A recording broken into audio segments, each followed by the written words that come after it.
Good morning everybody. आज हम भारत का वैभवपूर्ण अतीत का पार्ट 2 शुरू करेंगे। फर्स्ट पार्ट में हमने माध्यमिक शिक्षा बोर्ड द्वारा संशोधित सिलेबस के बारे में चर्चा की थी और भारतीय इतिहास की जानकारी के स्रोत, जिसमें साहित्यिक स्रोत के बारे में चर्चा की थी। हम पढ़ चुके थे ब्राह्मण साहित्य, बौद्ध साहित्य और जैन साहित्य। आज हम धर्मेतर साहित्य के अंतर्गत ऐतिहासिक ग्रंथ, विशुद्ध साहित्यिक ग्रंथ, क्षेत्रीय साहित्य, विदेशी विवरण और वंशावलियों का इतिहास के स्रोत के रूप में क्या योगदान है, इस पर चर्चा करेंगे। तो स्टार्ट करते हैं। पहला है धर्मेतर साहित्य। इस श्रेणी में प्राचीन भारत में धर्म के अतिरिक्त अन्य विषयों पर लिखा गया साहित्य आता है। धर्म के अलावा जो साहित्य लिखे गए वो धर्मेतर साहित्य कहलाते हैं।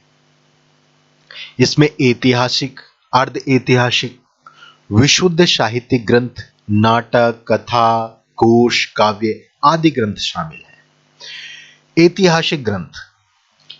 ऐतिहासिक ग्रंथ में सबसे जो ऑथेंटिक ग्रंथ माना जाता है, इंपोर्टेंट, वो कल्लण की राज तरंगिणी है। कल्लण कवि का नाम है और राज तरंगिणी इनके ग्रंथ का नाम है, जो विशुद्ध रूप से ऐतिहासिक ग्रंथ है, जिसकी रचना 1150 ईस्वी में की थी। इसमें प्राचीन समय से 12वीं शताब्दी का तक का कश्मीर का इतिहास मिलता है। तो प्रश्न इसमें दो बनते हैं। पहला, कल्लण ने किस ग्रंथ की रचना की, या राज तरंगिणी की रचना किसने की? तो कल्लण ने राज तरंगिणी की रचना की है। और दूसरा प्रश्न है कि राज तरंगिणी में किस क्षेत्र का इतिहास लिखा गया है? तो इसमें कश्मीर का इतिहास लिखा गया है। अगला, आचार्य विष्णुगुप्त, चाणक्य, कौटिल्य का अर्थशास्त्र। ये विष्णुगुप्त या चाणक्य के ही नाम हैं।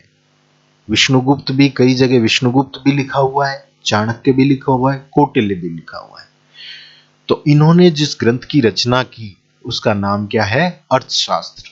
ये अक्सर कॉम्पिटिटिव एग्जाम में आता ही रहता है कि चाणक्य द्वारा लिखे गए ग्रंथ का नाम बताइए। तो क्या नाम हुआ? अर्थशास्त्र।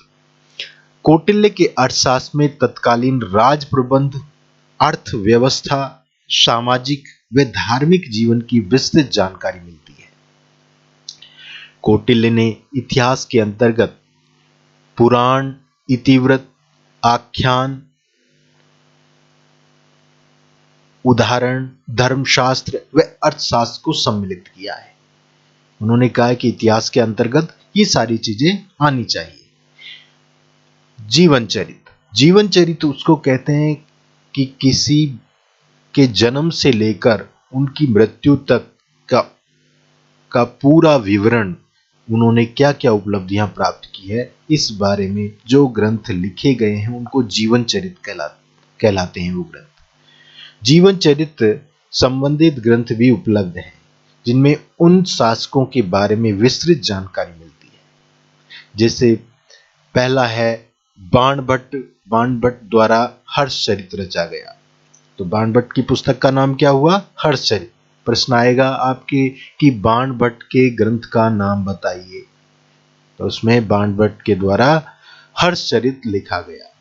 वाकपति का गौड़वहु, विल्हण का विक्रमांक देव चरित, जयसिंह का कुमारपाल चरित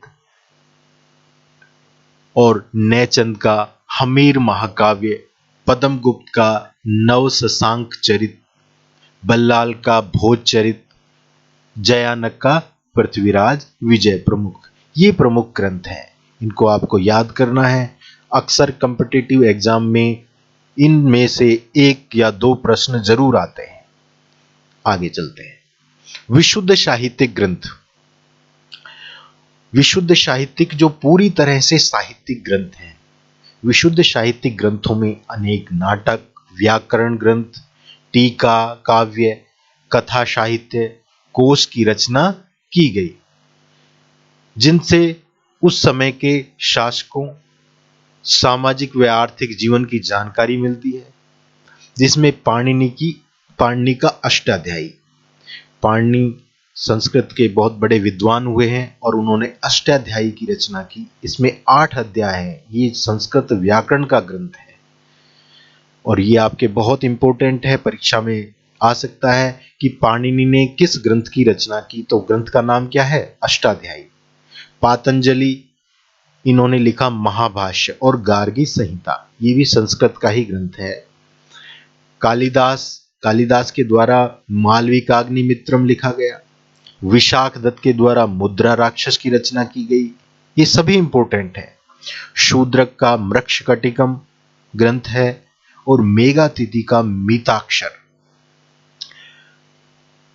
कामंद का नीतिसार। ये ऐतिहासिक दृष्टि से सभी ग्रंथ बहुत महत्वपूर्ण हैं। कथा साहित्य एवं कोश साहित्य की दृष्टि से कौन कौन से ग्रंथ महत्वपूर्ण है? तो इसमें सबसे पहला है विष्णु शर्मा का पंचतंत्र, जो कहानियों का ग्रंथ है। विष्णु शर्मा ने इसकी रचना की थी। प्रश्न आपके आएगा पंचतंत्र की रचना किसने की? तो उत्तर आपका होगा विष्णु शर्मा ने। गुणाढ्य का कथा मंजरी, क्षेमेंद्र का वृहत कथा मंजरी, सोमदेव का कथा सरित सागर, अमर सिंह का अमर कोश आदि प्रमुख ग्रंथ हैं, जिनसे तत्कालीन समय समाज की जानकारी मिलती है। ये ग्रंथ ऐतिहासिक दृष्टि से बहुत महत्वपूर्ण है। आगे हम क्षेत्रीय साहित्य की बात करते हैं। क्षेत्रीय साहित्य किसी क्षेत्र विशेष में जो ग्रंथ लिखे जाते हैं, उनके बारे में जो ग्रंथ लिखे जाते हैं, वो क्षेत्रीय साहित्य कहलाता है। क्षेत्रीय भाषाओं के ग्रंथों में भी प्रचुर ऐतिहासिक सामग्री मिलती है। प्राचीन तमिल साहित्य संगम साहित्य कहलाता है। संगम साहित्य कौन सा है? जो प्राचीन तमिल साहित्य है वो संगम साहित्य कहलाता है। प्राचीन समय में 3 संगीतियां हुई थी, जिसको जो उस समय जो भी ग्रंथ लिखे गए वो संगम साहित्य कहलाते हैं। इससे चोल व पल्लव शासकों के बारे में विस्तृत जानकारी मिलती है। अब संगम साहित्य के प्रणेता किसको माना जाता है? अगस्त्य ऋषि को। तो प्रश्न आपके बन सकता है संगम साहित्य के प्रणेता कौन है? तो अगस्त्य ऋषि। तेलुगु ग्रंथ धुरजटी द्वारा लिखित कृष्णदेवराय विजयम, विजयनगर के राज्य के शासक कृष्णदेवराय की उपलब्धियों की जानकारी देता है। कृष्णदेवराय खुद भी एक बहुत अच्छे विद्वान रहे हैं। आगे हम पढ़ते हैं राजस्थानी भाषा के ग्रंथ, जो आपकी परीक्षा की दृष्टि से अति महत्वपूर्ण है। राजस्थानी ग्रंथ, तो इसमें सबसे पहला चंद्रबरदाई का पृथ्वीराज रासो, पद्मनाभ का कान्नड़ देव प्रबंध, बीठू सूजा का राव जैत सिरो छंद, सूर्यमल मिश्रण का वंश भास्कर, नैणसी का नैणसीरी ख्यात और बाकीदास की ख्यात, ये प्रमुख ग्रंथ हैं। इनको सभी को आपको याद करना है। ये परीक्षा की दृष्टि से अति महत्वपूर्ण है। अब विदेशी विवरण का साहित्य।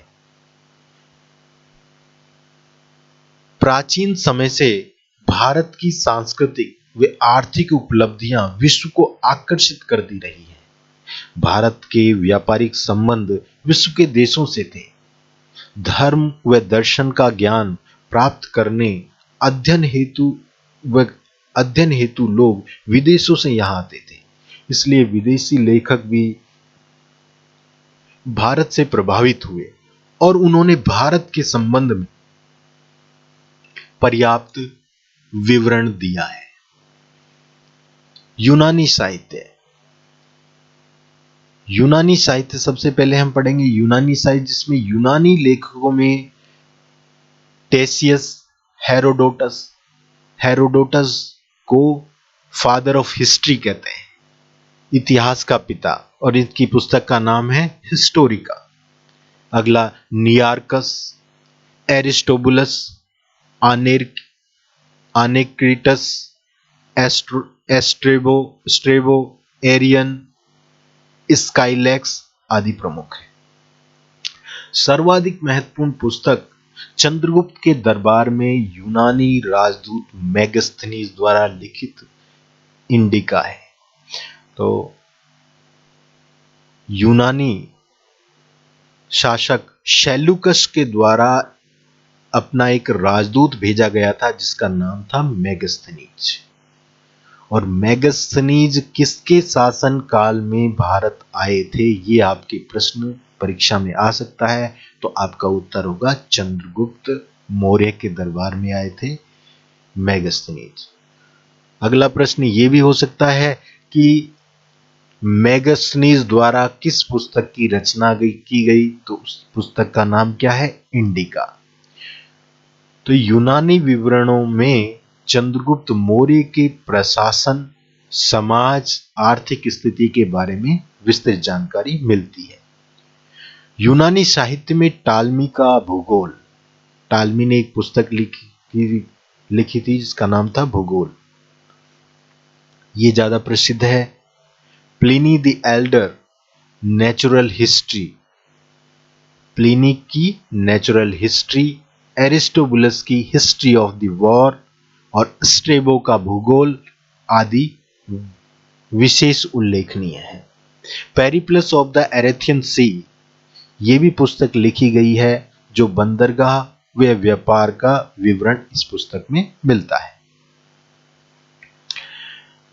अब आगे चीनी यात्रियों का विवरण। चीनी यात्रियों ने अपनी पुस्तकों में क्या क्या विवरण दिया गया उसके बारे में चर्चा करते हैं। तो चीनी यात्रियों में फाहियान, सुंगयुन, वेनसांग और इत्सिंग का वृत्तांत महत्वपूर्ण है। फाहियान जो गुप्त सम्राट चंद्रगुप्त द्वितीय के समय में 399 ईस्वी से 414 ईस्वी तक वो भारत आए, इसके मध्य वो भारत रहे थे। तो प्रश्न आपके बनता है कि फाहियान किसके शासन काल में भारत आए, तो आपका उत्तर होगा चंद्रगुप्त द्वितीय के शासन काल में। ये चंद्रगुप्त द्वितीय ये गुप्त वंश के सम्राट हैं, चंद्रगुप्त द्वितीय। अगला है वेनसांग। वेनसांग को यात्रियों का राजकुमार कहा जाता है। प्रश्न बन गया आपके कि यात्रियों का राजकुमार किसे कहते हैं, उत्तर होगा वेनसांग को। उसने नालंदा विश्वविद्यालय में शिक्षा ग्रहण की। नालंदा विश्वविद्यालय में, तो नालंदा विश्वविद्यालय वर्तमान में बिहार में है, वो जगह वर्तमान में बिहार में है। वह हर्षवर्धन के राज्यकाल में 629 ईस्वी से 644 ईस्वी में भारत आया था और उसने अपनी पुस्तक सी यू की में भारत के समकालीन इतिहास का वर्णन किया है। तो वेनसांग को यात्रियों का राजकुमार कहते हैं, एक प्रश्न ये हुआ। दूसरा कि ये किसके शासन काल में वेनसांग भारत आए थे, तो इसका उत्तर होगा हर्षवर्धन के शासन काल में भारत आए थे। और तीसरा प्रश्न कि इन्होंने कौन सी पुस्तक की रचना की, तो इनकी पुस्तक का नाम है सी यू की। वेनसांग ने सी यू की पुस्तक की रचना की। इत्सिंग ने 7वीं शताब्दी के उत्तरार्ध में 672 ईस्वी से 688 ईस्वी तक भारत भ्रमण किया। इसमें नालंदा, विक्रमशिला विश्वविद्यालय के साथ ही भारतीय संस्कृति व समाज की भी जानकारी मिलती है। विक्रमशिला विश्वविद्यालय भी आपके बिहार में ही है। पहले जो विक्रमशिला विश्वविद्यालय था वो जगह आज बिहार में ही है। एक विश्वविद्यालय का नाम आपने और सुना होगा, तक्षशिला, जो वर्तमान में पाकिस्तान के पंजाब प्रांत में है और उसके आचार्य चाणक्य रहे हुए हैं, जिसके बारे में अपन पहले चर्चा कर चुके हैं। तिब्बती वृत्तांत। तिब्बतीय वृत्तांत में तारानाथ द्वारा रचित कंग्यूर तंग्यूर ये 2 ग्रंथ लिखे गए। ये ऐतिहासिक दृष्टि से महत्वपूर्ण है। अगला, अरबी यात्री और भूगोलवेताओं ने भी भारत के संबंध में जानकारी दी। अरबी आक्रमणकारी थे और उनके साथ कुछ इतिहासकार आए थे, कुछ लेखक आए थे। उन्होंने जो वृत्तांत दिया या जो पुस्तकें लिखी, उनसे भी भारत के इतिहास की जानकारी मिलती है, जिसमें मसूदी ने अपनी पुस्तक मिडास ऑफ गोल्ड में भारत का विवरण दिया है और लिखा है कि भारत का राज्य स्थल और समुद्र दोनों पर था। प्रश्न आपके बन गया कि मसूदी की पुस्तक का नाम क्या है। तो मसूदी की पुस्तक का नाम मिडास ऑफ गोल्ड है। सिंध के इतिहास चचनामा। चचनामा का लेखक कौन था? चचनामा का लेखक एक अरब सैलानी अली कौफी था और सुलेमान नबी की पुस्तक सिलसिलात उल तवारीख के पाल प्रतिहार शासकों के बारे में लिखा है। तो सिंध का इतिहास तो किस में मिलता है? चचनामा में मिलता है। और सुलेमान नबी की पुस्तक सिलसिलात उल तवारीख, इसमें पाल और प्रतिहार शासकों के बारे में जानकारी प्राप्त होती है। अरबी लेखकों में अल बेरूनी का तारीख हिंद। अरबी लेखकों में मुख्य रूप से अल बेरूनी ये लेखक का नाम है और इनकी पुस्तक का नाम है तारीख हिंद। ये सबसे महत्वपूर्ण है, जिसने संस्कृत भाषा सीखी और मूल स्रोतों का अध्ययन करके अपनी पुस्तक तारीख उल हिंद में भारतीय समाज व संस्कृति के बारे में लिखा है। ये एक पहले अरबी ऐसे विद्वान थे जिन्होंने संस्कृत भाषा को सीखा, फिर अपने संस्कृत भाषा का अध्ययन किया, भारतीय संस्कृत भाषाओं का अध्ययन किया और फिर अपनी पुस्तक तारीख हिंद में भारतीय समाज व संस्कृति के बारे में लिखा है। तारीख हिंद का दूसरा नाम एक किताबुल हिंद भी आता है। तारीख हिंद को किताबुल हिंद के नाम से भी जानते हैं। तो ये याद रखना कि अगर प्रश्न ये आता है तारीख हिंद की रचना किसने की, तो अल बरूनी ने, और किताबुल हिंद की रचना की तो भी अल बरूनी ने। इतिहास के स्रोत के रूप में वंशावली। वंशावली लेखकों में प्रमुख रूप से बड़वा, जागा, रावजी, भाट, तीर्थ पुरोहित, पंडे, बारोट आदि प्रमुख हैं। ऐतिहासिक स्रोत की दृष्टि से वंशावली निम्नलिखित बिंदुओं की दृष्टि से विशेष महत्वपूर्ण है। वंशावलियों का बहुत अधिक महत्व है इतिहास के स्रोत के रूप में। तो इसमें आपके एक बड़ा प्रश्न भी आ सकता है कि ऐतिहासिक दृष्टि से वंशावलियों का भारतीय इतिहास में क्या महत्व है। तो आपको पॉइंट वाइज इसका आंसर लिखना होगा। तो जैसे पहला पॉइंट है, पहली महत्वपूर्ण बात यह है कि पुरोहितों द्वारा निर्मित वंशावली या बहियां प्रामाणिक दस्तावेज न्यायिक साक्ष्य के रूप में मान्य है और इसमें वर्णन करते समय अक्षरों के साथ चिन्हों का भी प्रयोग करते हैं ये लोग। भारतीय साक्ष्य अधिनियम 1872 के अनुसार वंशावलियों, बहियों इत्यादि को सुसंगत न्यायिक साक्ष्य के रूप में स्वीकार किया गया है। इनको भारतीय साक्ष्य अधिनियम के अनुसार एक न्यायिक तथ्य के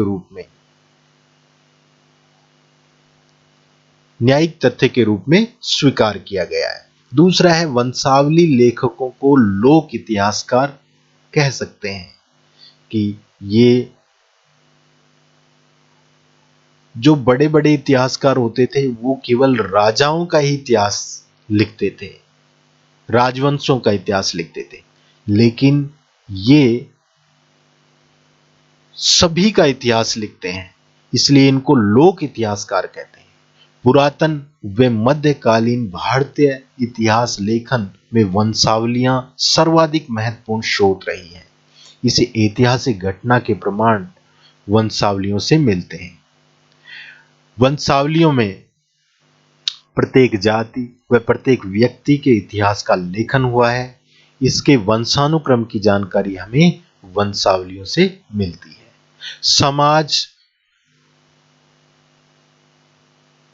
समाज जिन महापुरुषों को अपना आदर्श मानता है उनकी जानकारी भी हमें वंशावलियों से प्राप्त होती है। वंशावली लेखन परंपरा की शुरुआत